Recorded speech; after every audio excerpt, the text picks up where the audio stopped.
Tahu firman. Bapak Ibu yang terkasih, hari ini kita akan belajar firman Tuhan yang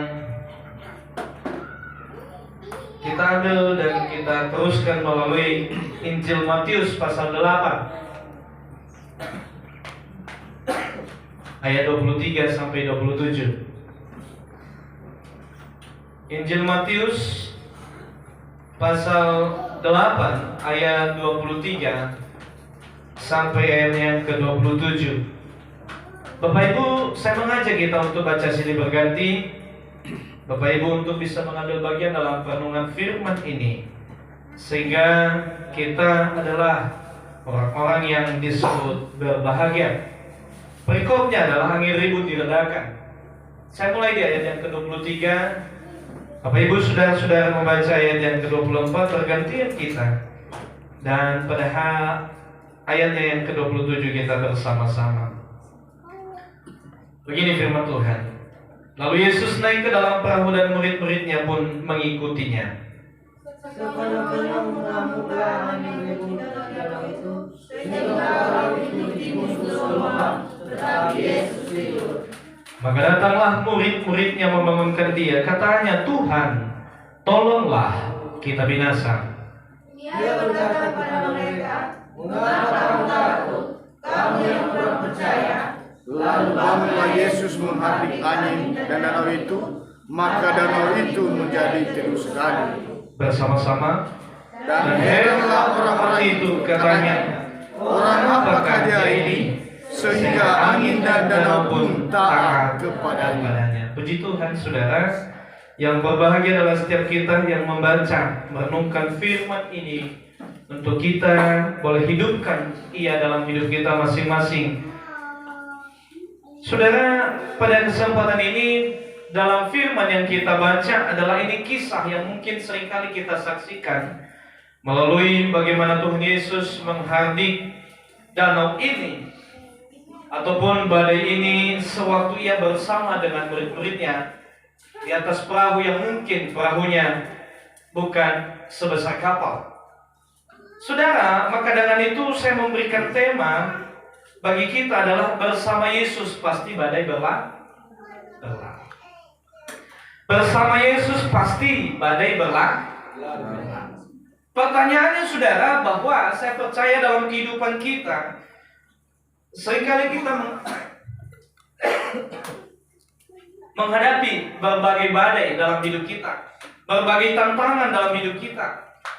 Dan kadangkala saudara, kita terjadi buntu, tidak mempunyai pemikiran, dan bahkan seolah-olah bahwa Tuhan tertidur dalam kehidupan kita. Saudara, ini penting untuk kita belajar bersama. Karena pada akhirnya saudara, banyak orang gagal dan banyak orang berputus asa. Bahkan pada akhirnya banyak orang meninggalkan Tuhan oleh karena badai-badai kehidupannya. Dia tidak mampu menghindarinya, dia tidak mampu melaluinya, dia tidak mampu melewatinya.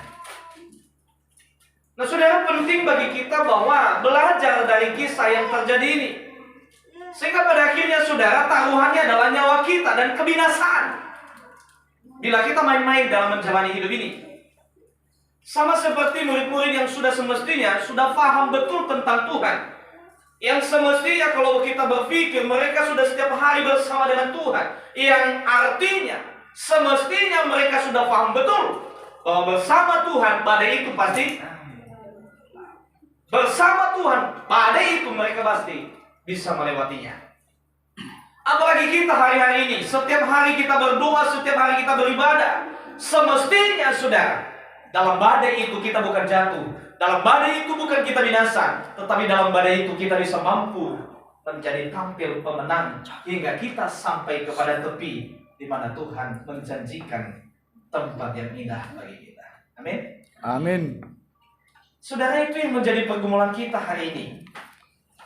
Bahwa pada dasarnya sama seperti kata Ibrani, bahwa sesungguhnya kita itu bukan anak kecil dalam Tuhan, bahwa sesungguhnya kita bukan anak-anak yang mudah mengalah dan mengeluh dalam badai tantangan hidup.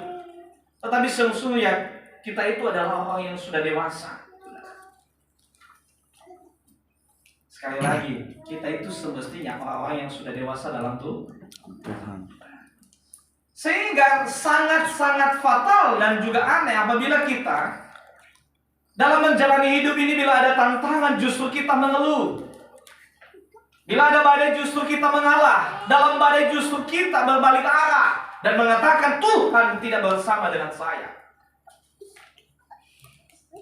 Saudara, saya percaya bahwa Tuhan itu tidak pernah tidur dalam hidup kita. Amin. Amin. Tetapi kita lah yang membuat Tuhan itu terjauh dan seolah-olah tertidur dalam kehidupan kita. Sehingga saudara seolah-olah bahwa tidak akan ada dan seolah-olah dia jauh dari hidup kita. Sesungguhnya Tuhan itu tidak pernah jauh. Amin. Tetapi kita yang semakin jauh. Karena saya percaya dalam hidup ini Tuhan tidak pernah jauh. Tuhan bilang dia hanya sejauh. Saudara, engkau mencoba menutup matamu dan melipat tanganmu, dia ada di hadapanmu. Amin. Amin. Tetapi justru kita semakin hari tidak senang kalau ada di dan bersama dengan Tuhan. Kenapa? Banyak orang sekarang ini berlomba-lomba menjauh daripada Tuhan karena dia tidak mau kebobokan hidupnya, kemunafikan hidupnya diketahui oleh Tuhan.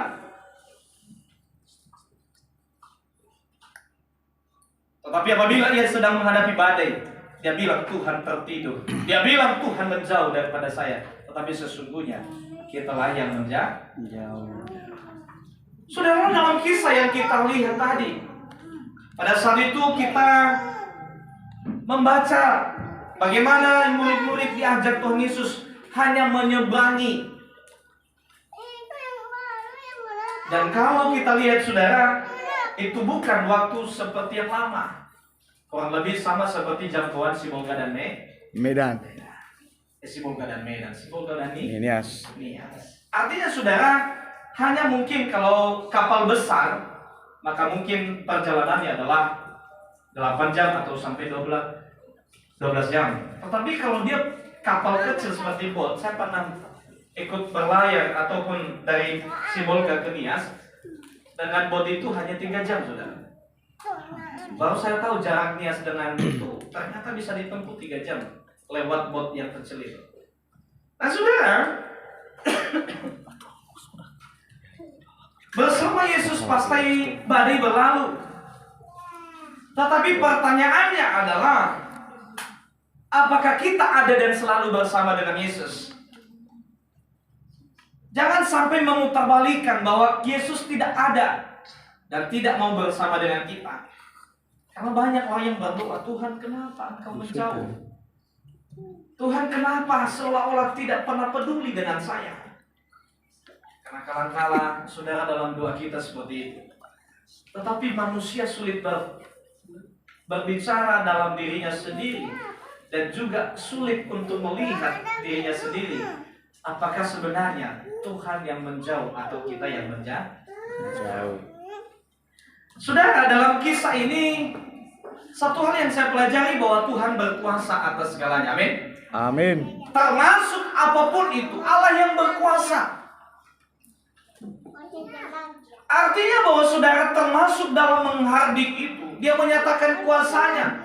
Bahwa badai itu pun akan tunduk kepadanya dan badai itu lebih besar dirinya daripada. Saudara, saya suka dengan lelucon yang dibawakan calon karena di layar HP-nya dia kasih wallpaper-nya adalah gambar istri. Sewaktu ditanya kenapa selalu gambar istri yang di depan, bilangnya saya itu setiap hari menghadapi masalah dalam perjalanan saya. Tetapi begitu saya lihat foto istri saya di wallpaper, semua saya anggap masalah itu kecil. Penasaran orang yang bersama dengan dia, kok bisa?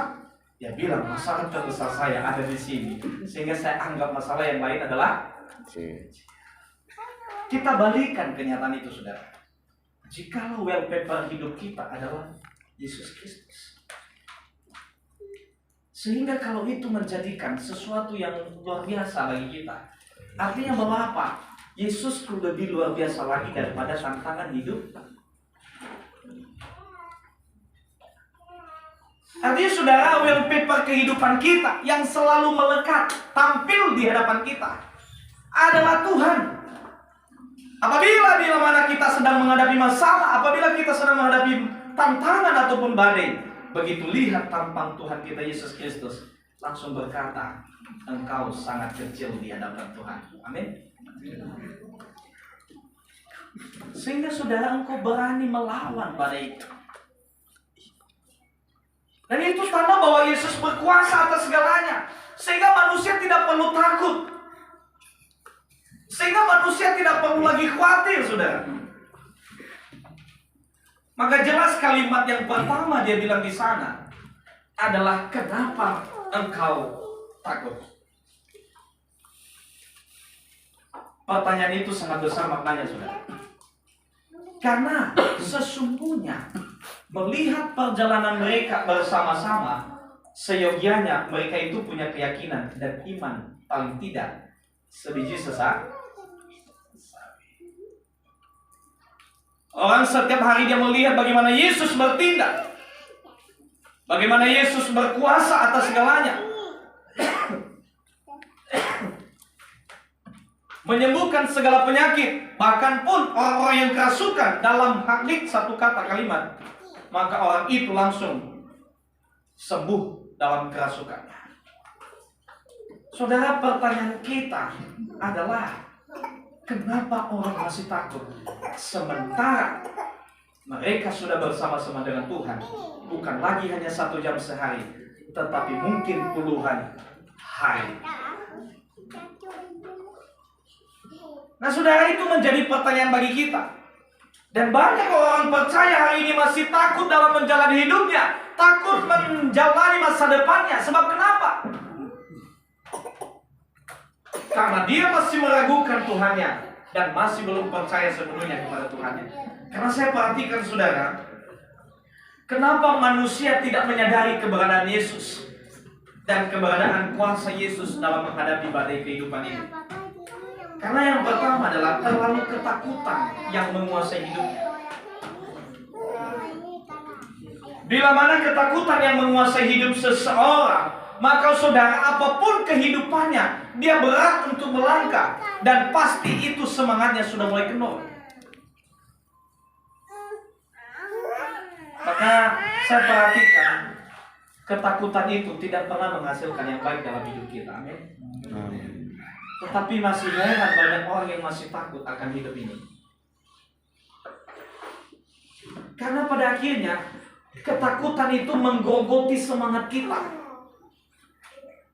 Dan pada akhirnya saudara, pemikiran kita seolah-olah tidak berkembang, tidak bisa memikirkan segala sesuatu. Dan pemikiran kita sudah menjadi buntu. Sebab apa? Ketakutan itu.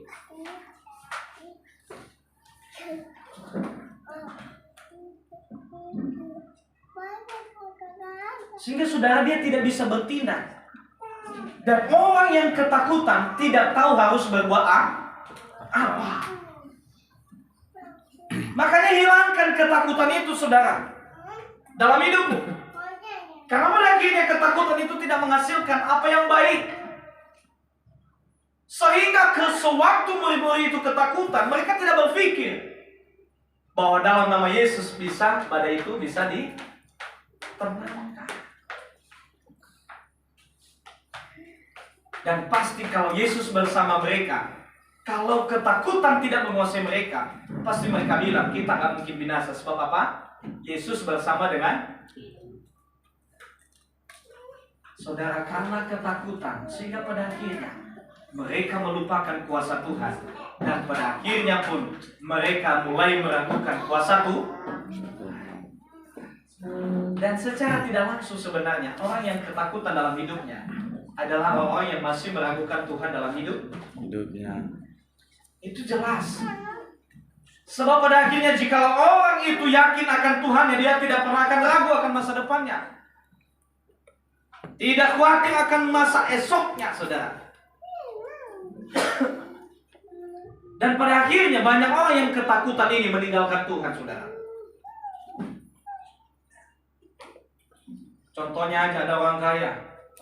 Dia sudah berlaku dan dia sudah melakukan 10 kentauran dalam hidupnya. Yesus mengaku itu karena dia tahu perjalanan orang ini. Tetapi satu kalimat yang dia bilang, "You pergi jual segala milikmu dan bagikan kepada orang miskin, dan engkau ikut Aku.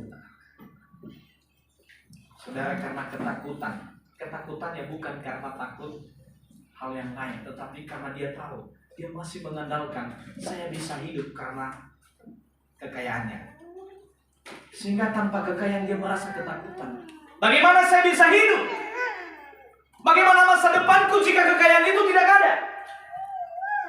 Dan itu ketakutan yang membuat orang semakin hari semakin meninggalkan Tuhan dalam hidupnya. Pada akhirnya, sewaktu Yesus mengatakan itu kepada seorang yang kaya itu, pemuda yang kaya itu, dia langsung berbalik arah dan langsung tidak mau meninggalkan kekayaannya. Saudara, pertanyaan kenapa orang itu berat meninggalkan kekayaannya? Karena dia yakin kekayaannya bisa mampu menyelamatkan hidupnya, dan jaminan masa depannya itu ada.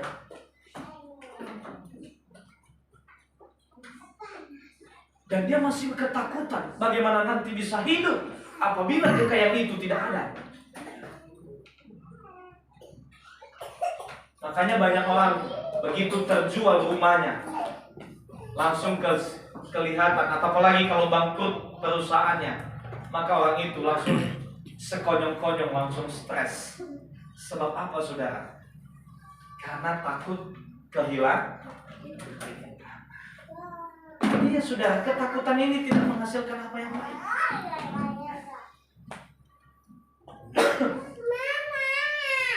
Saudara yang Tuhan Yesus kasih. Kedua, saya perhatikan kenapa murid-muridnya tidak menyadari akan kuasa Allah kembali bertindak, akan penyertaan Tuhan yang sempurna dalam hidup mereka, dalam badai yang mereka jalani itu. Di luar daripada ketakutan, yang kedua adalah mereka masih belum sepenuhnya percaya akan Yesus itu. Sekali lagi, kenapa masih belum menyadari akan keberadaan Yesus dalam diri mereka? Kenapa masih ketakutan apabila menghadapi badai hidup itu? Sebab saya perhatikan, saudara, karena dia masih meragukan Tuhan Yesus yang bersama dengan dia. Saudara, akui tidak akui, sebenarnya kadangkala kita takut menjalani hidup ini, takut untuk hari esok. Sebab kenapa? Karena kita masih ragu-ragu dan belum sepenuhnya percaya kepada Tuhan. Saudara, banyak orang yang takut dalam menjalani badai kehidupan mereka, sebab pada akhirnya mereka masih ragu dan masih khawatir akan Tuhannya. Dan itulah kenapa manusia, banyak orang jatuh dan banyak orang tidak lolos, dan banyak orang yang tidak berhasil bila mana badai itu menerpa hidupnya, badai itu menerpa keluarganya. Saudara yang terkasih, mari kita bertanya dalam hidup kita. Ketakutan kita akan hari esok ini, apakah kita bukan didasari dengan kita masih belum percaya akan Tuhan kita? Kita kadangkala sama seperti orang muda yang kaya, lebih takut kehilangan kekayaan daripada takut kehilangan Tuhan kita. Sehingga saudara, pada akhirnya kita melihat, sekalipun dia sudah di gereja, tetapi masih berpikir tentang, apalagi kalau di rumah dia sudah menitipkan, istilahnya adalah dia sudah menyimpan emasnya. Dan pada akhirnya saudara, apa yang terjadi? Sekalipun dia di gereja, bagaimana yang ini nanti ya? Saudara yang terkasih, sama seperti murid-murid itu, sekalipun mereka sudah menyaksikan bagaimana Yesus bertindak dan berkuasa, baik itu menyembuhkan, baik itu mengusir setan-setan, Tetapi pertanyaannya, kenapa di saat badai menerpa mereka, mereka masih ketakutan? Karena saya perhatikan, karena mereka masih belum sepenuhnya percaya akan Yesus dan kuasa daripada Yesus itu sendiri. Saudara, hari ini pun kalau kita masih takut dalam hidup ini, kalau takut kita kehilangan sesuatu, artinya saudara, saya khawatir dan saya curiga itu karena kita masih belum percaya kepada Tuhan kita, Yesus Kristus. Selanjutnya adalah, saudara, kenapa masih orang ketakutan dalam menghadapi tantangan dan masalah hidup yang sedang ia jalani setiap hari? Saya perhatikan yang ketiga adalah karena dia belum menyadari dan juga mengerti arti kehadiran Yesus dalam hidup. Kenapa masih orang takut apabila menghadapi tantangan, cobaan dalam hidupnya? Sampai mengeluh bahkan tidak tahu harus berbuat apa. Karena saya yakin yang ketiga ini adalah orang ini masih belum mengerti, memahami arti kehadiran Yesus dalam hidupnya. Sekalipun Yesus bersama dengan mereka dalam perahu, sekalipun Yesus ada di sampingmu, tetapi jikalau engkau tidak mengerti, memahami arti kehadirannya, saudara, engkau sia-sia pun pasti akan ketakutan menjalani hidup. Apabila badai pun akan terjadi, saudara sudah mengeluh bahkan balik badan. Apabila pergumulanmu tidak dijawab, maka engkau langsung berbalik badan. Sebab kenapa, saudara? Engkau tidak mengerti, memahami kehadiran Yesus dalam hidup. Saudara, kita pun seringkali beribadah, tetapi kita tidak mengerti arti kehadiran Yesus di saat kita sedang beribadah.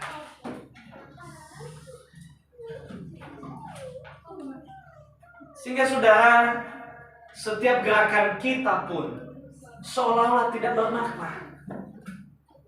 Kehadiran kita pun di gereja seolah-olah sama seperti duduk di warung yang lain. Sebab kenapa engkau tidak masih memahami kehadiran Tuhan di saat engkau sedang beribadah kepada-Nya?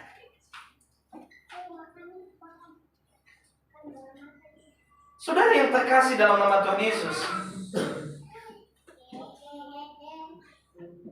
kita ketakutan menjalani hidup ini. Kita ketakutan menghadapi badai pencobaan dalam keluarga kita, dalam usaha pekerjaan kita. Sebab engkau masih belum menyadari tentang arti dan makna kehadiran Tuhan dalam hidup. Saudara yang Tuhan Yesus kasihi, sehingga sekalipun Yesus ada bersama dengan kita dalam satu perahu, tetapi engkau masih ketakutan, sama seperti murid-murid ini. Sekalipun engkau berdoa pagi hari, tetapi begitu engkau buka mata, engkau sudah ketakutan tentang pekerjaanmu. Sekalipun engkau sudah berdoa malam hari, tetapi di saat engkau tertidur, engkau sudah mulai ketakutan akan hidupmu. Saudara, itu disebabkan karena apa? Engkau masih belum mengerti arti kehadiran Tuhan dalam hidup. Saudara yang Tuhan Yesus kasihi, Paulus membuktikan arti kehadiran Tuhan itu. Sehingga jangankan melawan tentang kehidupan dan badai kehidupannya, bahkan pun dalam hal ihwalnya sekalipun ia sudah dipenjara, tetapi yang terus tidak takut memberitakan kebenaran firman. Sewaktu pun dihadapkan dengan berbagai imam besar, bahkan pun orang dari pemerintahan, dia tidak ketakutan. Sebab kenapa, saudara? Dia sudah mengerti, memahami arti daripada kehadiran Tuhan itu sendiri. Saudara yang Tuhan Yesus kasihi, sekali lagi, keberadaan kita pun di hadirat Tuhan hari ini, kalau kita masih belum mengerti tentang kehadirannya, saudara, maka engkau menganggap engkau duduk hari ini sama seperti engkau duduk di hari-hari lain. Sama seperti engkau menyanyi pun, di saat engkau menyanyi di rumahmu, maka seperti itu engkau merasakan nyanyianmu hari ini tidak penuh arti dalam hidupmu. Sebab kenapa? Engkau masih belum memaknai arti dari kehadiran Tuhan itu dalam hidupmu. Saudara yang Tuhan Yesus kasihi, sehingga sama seperti murid ini pada dasarnya, di saat mereka sedang menghadapi badai itu, walaupun Yesus sedang ada bersama-sama dengan mereka, tetapi mereka tetap ketakutan. Sehingga saudara, sama seperti kehidupan orang percaya hari ini, sekalipun rajin beribadah, sekalipun rajin berdoa, tetapi masih hidup dalam ketakutan. Takut akan hidupnya, takut akan anak-anaknya, takut akan kehidupan pekerjaannya dan usahanya. Saudara yang terkasih dalam nama Tuhan Yesus, artinya bahwa bukan jaminan jikalau hanya engkau ada datang beribadah, kalau tidak memaknai arti kehadiran Tuhan dalam hidupmu. Selanjutnya saya perhatikan adalah yang terakhir, kenapa murid-murid ini ketakutan dan tidak mampu menghadapi badai ini? Sebab mereka belum menerima Yesus dan menjadikan Yesus sebagai pemimpin kehidupan mereka. Saudara, kita masih bisa menerima Yesus, tetapi belum tentu Yesus itu yang memimpin kehidupan kita. Seringkali yang memimpin kehidupan kita adalah keegoisan kita, karena kekuatan kita, kemampuan kita. Sehingga pada akhirnya saudara, sekalipun mereka bersama dengan Yesus, tetapi karena bukan Yesus yang memimpin perjalanan mereka, di saat mereka menghadapi badai itu, apa yang mereka lakukan saudara? Mereka mencari cara dengan kemampuan sendiri, yaitu dengan cara melawan badai itu dengan mendayung, dan pada akhirnya mengeluarkan segala air dan bahan-bahan yang mereka bawa. Mereka pikir, saudara, dengan cara itu mereka akan selamat. Banyak orang percaya, pada akhirnya saudara, dalam menghadapi badai pun, mereka bukan mengandalkan pimpinan Tuhan, tetapi mengandalkan kekuatan pemikiran mereka sendiri. Saudara, ini menentu dalam hidup kita. Kehidupan kita seringkali yang menuntun kita adalah keegoisan kita, bukan lagi Tuhan. Sekalipun dalam doamu pagi hari tadi kau berdoa, Tuhan pimpin aku, tetapi kalau sedang menghadapi masalah, dia lupa akan Tuhannya, tetapi kekuatannya yang dia utamakan, pemikirannya yang diutamakan. Kadang-kala itu yang memimpin kehidupan kita saudara, yaitu hasrat kita, keinginan kita. Bukti nyata saudara, pada akhirnya di saat badai itu pun ada, badai itu menerpa kita, apa yang terjadi? Engkau mengandalkan cara-cara yang berbeda di saat engkau sedang menghadapi tantangan. Sehingga jangan heran kalau banyak orang percaya pergi ke gereja dan datang bergereja, tetapi masih pergi ke dukun. Sebab kenapa? Dia masih belum dipimpin oleh Tuhan. Jangan heran bila mana sedang mengalami pergumulan, dia lebih mengandalkan kekuatan manusia daripada Tuhan yang memberi, daripada Tuhan yang sumber segalanya. Ada banyak gak yang seperti itu? Daripada dia mengaku dosanya di hadapan Tuhan, lebih baik dia bertanya kepada orang pintar, apa dosaku dan apa salahku? Itu orang yang masih belum dipimpin oleh kuasa Roh Kudus dan dipimpin oleh Tuhan. Sehingga begitu menghadapi masalah, dia langsung bertanya kepada orang pintar. Dia bilang, apalah kelemahan kami kan sampai kami sakit-sakit begini? Adakah yang bertanya langsung kepada Tuhannya dan mau menyadari kehidupannya? Sesungguhnya Tuhan menyingkapkan segala sesuatu. Di saat engkau berserah kepadanya, dia menuntun kamu, ini kesalahan, ini kesalahan. Kalau Bapak Ibu tidak percaya di sana kau sedang menghadapi masalah hidupmu, datang ke hadiratnya. Berani datang ke hadiratnya di hadapan Tuhan di rumahnya. Engkau sadari, Tuhan, saya tahu saya salah. Tunjukkan kesalahan saya. Saudara, ada yang berdoa seperti itu? Pada akhirnya dia buka pintu. Oh, ini kesalahan saya, ini kesalahan saya, ini kesalahan saya. Tetapi di saat keegoisan kita lebih mengutamakan, pada akhirnya saudara, sehingga seolah-olah kesalahan kita tertutup dan kita tidak tahu. Kenapa harus mengundang orang lain melihat aibmu? Iya kan? Kenapa harus mengundang orang lain untuk mengetahui aibmu? Dia udah tahu, dia udah selingkuh, contoh. Begitu anaknya sakit, dia bilang, oh itu bukan kesalahan saya. Contoh itu. Itu contoh. Lalu dia datanglah kepada orang pintar. Kenapa anak saya sakit? Langsung orang pintar bilang apa? Kamu sudah. Lalu bilang, oh Tuhan, kenapa aku ini begini? Inilah ciri khas orang yang tidak dipimpin oleh Tuhan, saudara. Sekalipun dia salah, dia mencoba mencari tahu, mana tahu bukan itu kesalahan dari sakit anaknya. Ya mungkin berprasangka, oh mana tahu nanti bukan karena itu. Ya udahlah, kita tanya aja. Apa susahnya kau datang di hadapan Tuhan tanpa orang lain mengetahuinya? Ada nggak yang seperti itu bila mana ada anaknya sakit? Dia datang ke rumah Tuhan, dia berlutut di hadapan Tuhan, mengakui segala kesalahannya. Saya bukan menghakimi saudara, tetapi sadari sendiri dalam hidup. Ada nggak yang datang? Lebih baik datang kepada orang.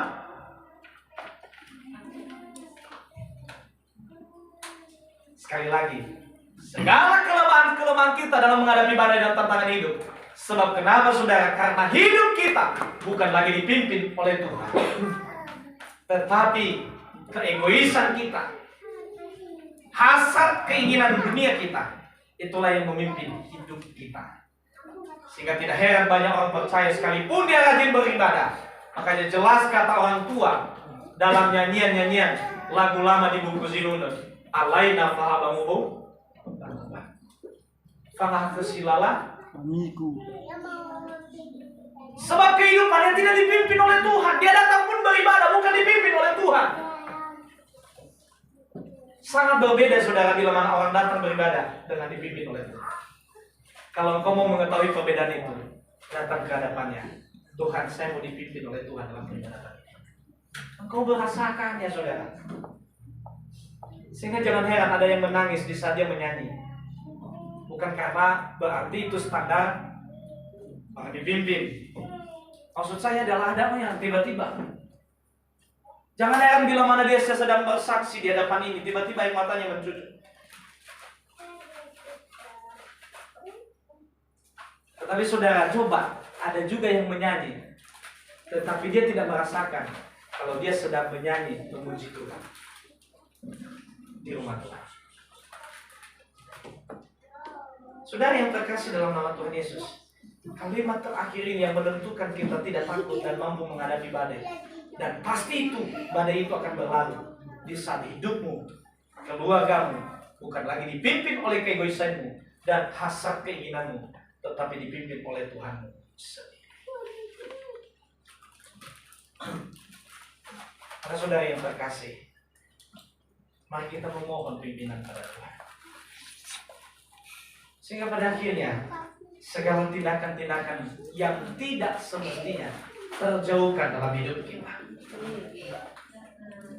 Sehingga kalau kita sedang menghadapi badai, bukan salah arah hidup kita.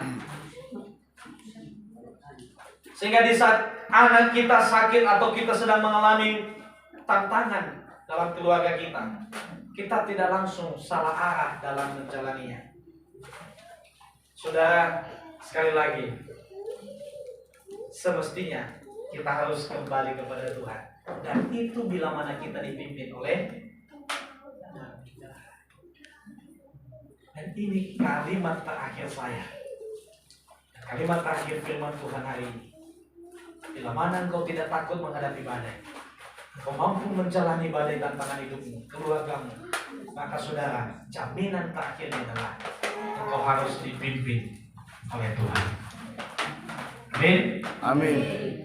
Sehingga saudara engkau mampu berpindah dan berdoa setiap hari. Ada nggak doa kita? Saya mau mengajak kita berdoa setiap hari. Kalau saya berdoa itu saya selalu memohon Roh Kudus agar setiap perkataan hidup saya pun harus berkenan kepada Tuhan. Dan itu jaminan saudara. Sehingga kalau kita sudah berdoa di situ, kita takut kalau berbicara hal yang tidak. Saudara, saya mengajak kita kalau boleh berdoa setiap pagi atau setiap malam. Tuhan, kami memohon Roh Kudus-Mu boleh memimpin pembicaraan kami, memimpin pemikiran kami, memimpin niat hati kami. Saudara, itu akan menegur-negur terus perjalanan hidupmu. Sehingga bila mana mulai engkau emosi, dia mengingatkan kamu, hati-hati, ingat akan doamu. Ingatlah bahwa kau bukan lagi dipimpin oleh dirimu sendiri, tetapi dipimpin oleh Tuhan. Sehingga badai itu pasti berlalu, dan bersama Yesus kita bisa menghadapi badai itu. Tuhan Yesus memberkati kita berdoa.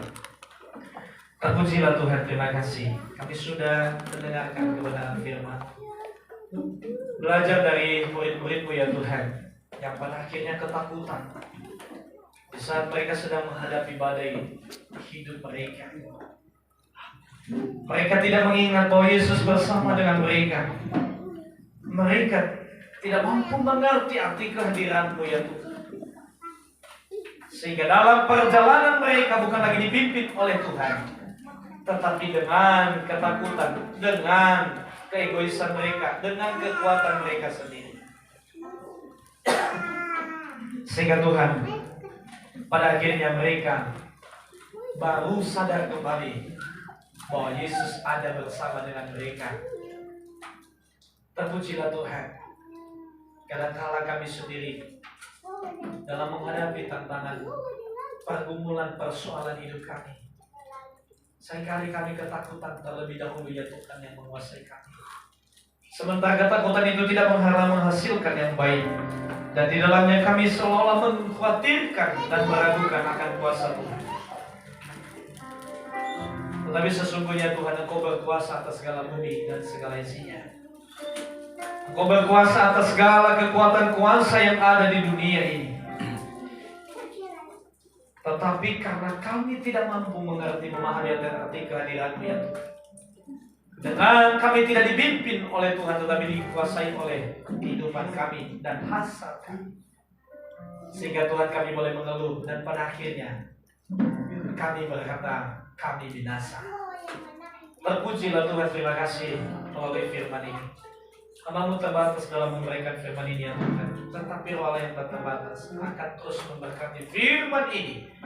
Dan biarlah Tuhan seutuhnya untuk hidup kami dipimpin oleh Tuhan, dan hormat kemuliaan-Mu ditinggikan, diagungkan selama hidup kami. Dalam nama Yesus Kristus kami sudah berdoa. Amin.